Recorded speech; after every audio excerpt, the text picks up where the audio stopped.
Assalamualaikum guys, selamat datang ya di channelku kali ini. Jangan lupa untuk subscribe dan juga tekan tombol notifikasinya terlebih dahulu ya di bawah ini.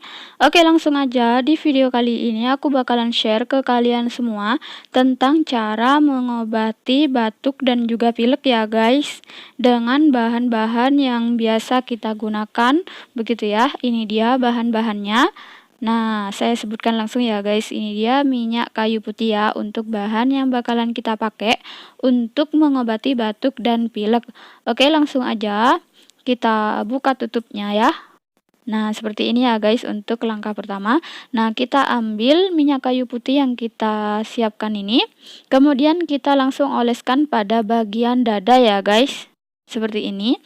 Ini berfungsi untuk meringankan atau melebarkan dan juga menghangatkan tubuh ya guys, sehingga batuk dan juga pilek yang kita alami itu sembuh ya. Oke, kalian bisa mencobanya di rumah dan juga melakukannya atau melakukan perawatan ini ya secara teratur dan rutin, tentunya mengoleskan minyak kayu putih ini pada bagian dada setiap hari sampai batuk dan pilek yang kalian alami itu sembuh. Oke, itu saja video dari saya. Jangan lupa untuk like, komen, dan juga subscribe di bawah ini. Jangan lupa juga untuk share sebanyak-banyaknya ya guys melalui medsos yang kalian punya.